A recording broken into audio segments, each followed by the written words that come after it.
Chosen one, your lack of self-respect is leading you to the darkness. The words come to me in a language not quite mine, a rumor braided into the rain-soaked night. They hover in the air as if the city itself is leaning close to listen, the way a crowd leans toward a fire they pretend not to fear. Neon scribbles crawl along brick walls, and the puddles multiply the sky in crooked, merciless mirrors. I am walking through a town that knows my name better than I do, or perhaps my shadow knows it first and refuses to tell me aloud. The streetlight above flickers, stuttering like a traitor, and I am left counting the seconds between its sighs. I have always lived with a map drawn in ink that would wash away if you spilled rain on it. Landmarks that shift when you blink, streets that lead you nowhere. You recognize doors that only open when you stop pretending you belong outside them. Tonight, the city does something different. It breathes.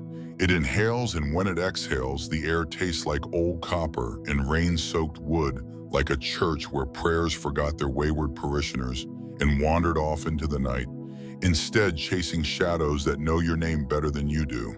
I tell myself I am ordinary, the kind of ordinary that pretends not to listen to the way the world murmurs in the hollow of a skull.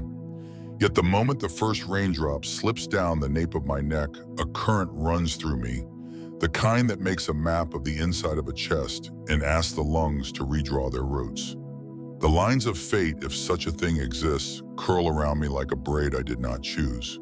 People pass with umbrellas like constellations pinned to their heads, and I am left with the ache of something unfinished inside me, something I never asked for and cannot name. Chosen one. Your lack of self-respect is leading you to the darkness.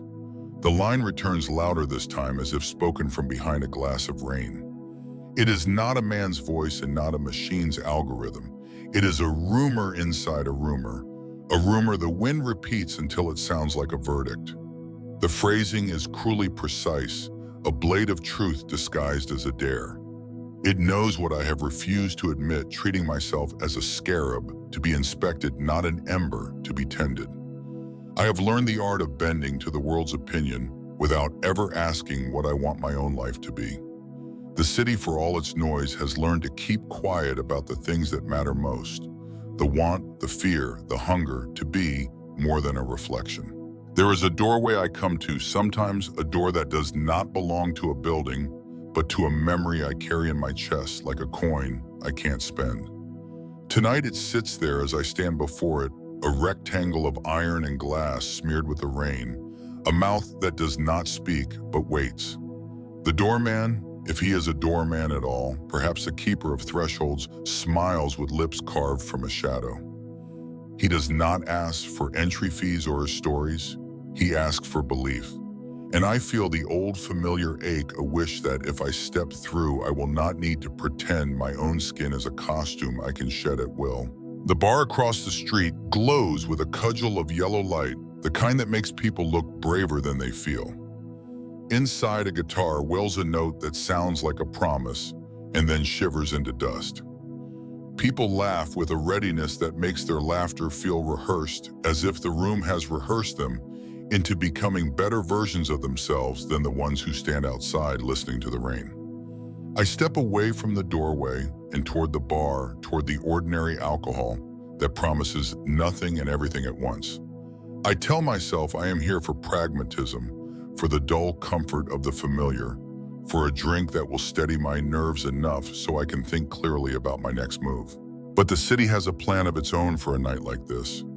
A horse-drawn silence moves along the street in the form of a sudden freezing gust that steals the breath from my lungs and leaves a silence that is almost holy in its gravity. The rain thickens, heavy as a velvet curtain that refuses to fall. My reflection in the glass, pale as a wrong choice, stares back at me with a stubborn, accusing steadiness. The visage does not blink, which is precisely the problem. It seems to be waiting for something I refuse to grant it the permission to become someone else. The line rattles inside me, again louder, closing the space between fear and faith, as if fear were a door and faith a key I misplaced long ago. You are chosen, the other part of me, whispers a rumor I tell to keep from shattering. But the phrase is not a blessing here. It is a bloody debt. A rope I signed with a fevered mind and forgot to cut when the fever broke. If I am chosen, then for what? To wear a crown forged from my own insecurities, to walk a path paved by my stubborn insistence that I am nothing interesting, nothing dangerous, nothing worth listening to. The thought makes me wince in a way that feels almost physical. A tug in the stomach that pulls me towards something I do not yet recognize, toward a darkness that is less a place and more a crucial decision I have avoided for far too long. Outside, a siren in the distance begins a soft interrogation of the night, asking it why it hides the truth it knows. The rain answers in a language I almost understand, the words slipping into the gaps between my ribs and turning the heart into a compass that spins without ever finding true north. I realize I have been listening to a chorus that was always singing about my shortcomings, the way a crowd might chant a name they only half believe and half hoping will vanish if shouted loud enough. I have allowed doubt to masquerade as humility, fear to masquerade as caution, and now the darkness, which I have always treated as a threat, begins to feel like a corridor I must walk through to reach something I've avoided for years. The moment arrives without ceremony, a door that does not belong to this street, a hallway that does not belong to any building, a room that does not belong to any world I know. It opens not with a creak, but with a say the city exhaling the last of its patience. The air inside tastes of rain and ink, of stories I have never told and may never tell. There is a figure there, not tall and not short, not human and not wholly not human, a presence made of reverberations and quiet warnings. It does not reach for me. It waits for me to come closer, as if the distance itself has become the last test I must pass. I step into the threshold and feel the world tilt, as if gravity itself has chosen to blink and forgot to restore its gaze. The line echoes one final time, not in my ears, but in the space where my heart should be. Chosen. One, your lack of self-respect is leading you to the darkness. The words no longer feel like a curse. They feel like a confession. I must live up to a mirror I must finally face without flinching. The darkness is not a trap, it is a doorway, and the doorway is mine to cross if I can find the courage to own the person I am becoming. And so I walk forward, not with certainty, but with the rough, fierce clarity that comes after a long season of pretending. The city closes around me, a living archive of every choice I have ever avoided. Every word I have swallowed, every breath I have held back from claiming its rightful owner. If the darkness awaits, I will greet it not with trembling defiance, but with a stubborn tenderness toward the self I am finally learning to respect. The road behind is a whisper, the road ahead is a chorus, and I am ready to listen. The storm pressed against the city like a hand that would not let go. Rain turning to needles on stone and bone, and in the courtyard a circle of shadows waited with the patience of old wounds.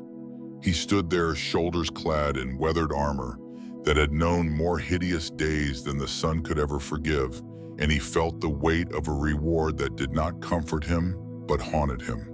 The relic at his chest, the heart of a storm, some said beat with a cold, measured rhythm, as if it were counting down the breaths of a life he hadn't earned so much as inherited, like a debt that would not forgive him until he paid it with blood, or with virtue, or with the sound of his own courage, breaking the glass of his fear. A voice rose from the ruins. Not quite a shout, not quite the wind, but something like a memory that learned to speak again. Chosen one. It had an authority you could taste on the tongue, metallic and sweet, the way a miracle might taste if a man could afford to swallow it without choking. Then the rest followed sharp as a blade drawn from a sheath he'd sworn never to touch again. Your lack of self-respect is leading you to the darkness. The words struck him, not like blows, but like a truth he had learned to dodge, a truth he had trained his entire life to outrun. He felt his spine buckle, not with fear, but with the ache of honesty refused for too long. The air smelled of iron and rain, and the old fires that had once warmed the hearts of men who believed they could save the world with a single act of faith. He remembered a childhood where every compliment he earned came with a second name. You are almost there, though almost there had never lifted him above the gravity of his own uncertain worth.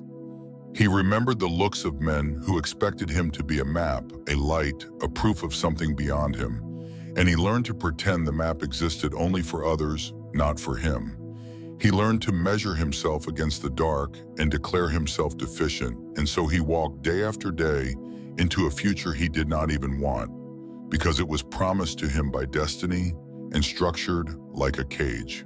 The circle of shadows shifted as if the world had decided to lean in, to put an ear to the ground and listen for the tremor of a man who might finally choose to stand in his own truth rather than bow before the expectation that wore him like a coat of rust. He had learned to survive the alarms that weren't loud but persistent, the whispers of absence, the ache of a life that did not belong to him, but to a story he hadn't authored. He could feel the crowd of his ancestors behind him, their faces not quite visible, their mouths moving with careful caution, as if they were trying to teach him a prayer he would never be brave enough to speak aloud. They spoke in the language of guarantees and endings, in the cadence of a prophecy that sounded most glorious when it left a person alone with his fear. Then the fear did something unexpected. It shifted from a force pressing him inward to a pressure pushing him outward, as if the dark itself had learned a trick from his own hands and decided to shake loose the bindings. The voice his own perhaps, or a chorus of them, all the voices of the people who believed in him before he believed in himself, began to recite a different argument. They did not offer a future by force. They offered a choice, a doorway that required a breath, and a choice to walk through it with nothing but a will to go on. The ring around the relic glowed with a pale fire, not the fire of triumph, but of a confession. And the confession was this: you have not earned your worth by fear. You have earned